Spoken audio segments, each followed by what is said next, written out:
ರಾಜಕಾರಣಿಯ ಸಂಬಂಧ ಅದು ನಾವು ರಾಜಕೀಯವರೆಲ್ಲ MLA ಎಲ್ಲ MP ಎಲ್ಲ ಅದಕ್ಕೆ ಸಂಬಂಧಪಟ್ಟಂಥದ್ದಲ್ಲ.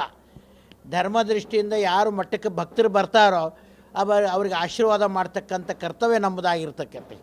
ರಾಜ್ಯದಲ್ಲಿ ಅಲ್ಲಿ ನಡೆಯಿರ್ತಕ್ಕಂಥ ಸಂದರ್ಭ ಇರ್ತತಿ. ರಾಜ ಪ್ರತ್ಯಕ್ಷ ದೇವತಾ ಅಂತಕ್ಕಂಥ ಮಾತನ್ನು ಒಂದು ಕಾಲದಲ್ಲಿ ಋಷಿ ಪುಂಗವರು ಮಹಾತ್ಮರು ನುಡಿದಂಥ ಮಾತಿದೆ. ಇವತ್ತು ಕೂಡ ಆ ಒಂದು ರಾಜಕೀಯದಲ್ಲಿ ಒಳ್ಳೆ ಮುತ್ಸದ್ದಿಯಾಗಿರ್ತಕ್ಕಂಥ ಒಳ್ಳೆಯ ರಾಜಕೀಯ ವ್ಯಕ್ತಿಯನ್ನು ಸಮಾಜ ಗುರುತಿಸಲಿ, ಉತ್ತಮವಾಗಿರ್ತಕ್ಕಂಥ ಒಂದು ಸೌಹಾರ್ದತೆಯ ರಾಜ್ಯ ಪುತ್ರನಾಗಿರ್ತಕ್ಕಂಥವರು ಆ ಒಂದು ಸ್ಥಾನಮಾನಕ್ಕೆ ಅಲಂಕರಿಸಿ ಎಲ್ಲ ರೈತರು ಮತ್ತು ರಾಜಕೀಯ ಮುತ್ಸದ್ದಿಗಳು ಮತ್ತು ವರ್ತಕರು ಮತ್ತು ಇಲ್ಲಿ ಈ ಒಂದು ವ್ಯವಸ್ಥಿತವಾದಂಥ ಕೆಲಸ ಸಮಾಜದ ಒಂದು ಕಣ್ಮಣಿಯಾಗಿ ಬೆಳೀತಕ್ಕಂಥ ಯೋಗ್ಯವಾದ ವ್ಯಕ್ತಿಯನ್ನು ಸಮಾಜ ಆಯ್ಕೆ ಮಾಡಿ ಕೊಡಲಿ ಅಂತಕ್ಕಂಥ ಮಾತನ್ನು ನಾವು ಇಲ್ಲಿ ಹೇಳ್ತಾ ಇದ್ದೇವೆ. ಸಹಜ ಅದು ಪುಣ್ಯಕ್ಷೇತ್ರದ ದರ್ಶನ 140 ವರ್ಷಕ್ಕೊಂದು ಸತ್ತಿಗೆ ಆ ಒಂದು ಕ್ಷೇತ್ರದಲ್ಲಿರ್ತಕ್ಕಂಥದ್ದು. ನಮ್ಮ ಶಾಸ್ತ್ರದ ಪ್ರಕಾರ ಶನಿ ಮತ್ತು ರವಿ ಮತ್ತು ಚಂದ್ರ ಏಕಕಾಲದಲ್ಲಿ ಆ ಒಂದು ಪವಿತ್ರವಾದ ತ್ರಿಕಾಲ ನದಿಯಲ್ಲಿ ಗಂಗಾ ಸ್ನಾನ ಮಾಡಿದರು ಅಂತಕ್ಕಂಥ ಇತಿಹಾಸ ಇರತಕ್ಕಂಥದ್ದು.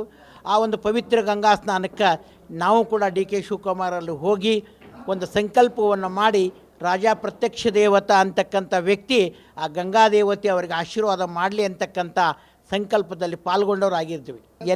ಎಲ್ಲರ ಆಶೆನೇ ಇದೆ. ರೈತರದು, ಸದ್ಭಕ್ತರದು, ವರ್ತಕರದು ಎಲ್ಲರ ಆಸೆ ಇದೆ. ಆ ವ್ಯಕ್ತಿ ಒಬ್ಬ ಯೋಗ್ಯವಾದಂಥ ವ್ಯಕ್ತಿ ಇದ್ದಾನೆ, ಅವರು ಮುಖ್ಯಮಂತ್ರಿಗಳಾಗಬೇಕು ಅಂತ ತಮ್ಮೆಲ್ಲರ ಸಂಕಲ್ಪ ಇದೆ. ನಮ್ಮ ಶ್ರೀಮಠದ ಆಶೀರ್ವಾದ ಇದೆ, ಒಂದು ದಿನ ಅವರು ಆಗ್ತಾರೆ ಅಂತಕ್ಕಂಥ ಮಾತನ್ನು ಕೂಡ ನಾವು ಹರಿಸ್ತಾ ಇದ್ದೀವಿ. ದಿನಗಳಲ್ಲಿ ಹೇಳೋಕ್ಕಾಗಂಗಿಲ್ಲ.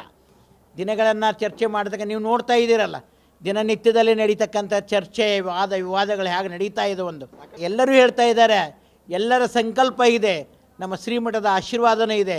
ನಾವೀಗ ಅಬ್ಬೆ ತುಮಕರ ವಿಶ್ವಾರಾಧ್ಯ ಶಿವಾಚಾರ್ಯ ಗದ್ದಿಗೂ ಬಂದಿದ್ದೀನಿ. ಆ ಭಗವಂತನ ಆಶೀರ್ವಾದ ಸಿಗಲಿ. ಶ್ರೀಶೈಲ ಜಗದ್ಗುರು ಬಂದಿದ್ದಾರೆ, ಆ ಪರಮಾತ್ಮನ ಆಶೀರ್ವಾದ ಅವರು ಸಿಗಲಿ. ಆದಷ್ಟು ಬೇಗ ನಿಮ್ಮ ಸಂಕಲ್ಪದ ಮೇರೆಗೆ ಆ ವ್ಯಕ್ತಿ ರಾಜ ಪ್ರತ್ಯಕ್ಷ ದೇವನಾಗಿ ಬಡವರ, ರೈತರ ಮತ್ತು ಎಲ್ಲರ ಒಂದು ಪ್ರೀತಿ ವಿಶ್ವಾಸವನ್ನು ಗಳಿಸ್ಕೊಂಡು ಉತ್ತಮವಾಗಿರ್ತಕ್ಕಂಥ ವ್ಯಕ್ತಿಯಾಗಿ ಬಾಳಲಿ ಅಂತ ಆಶೀರ್ವಾದ ಮಾಡ್ತೀವಿ.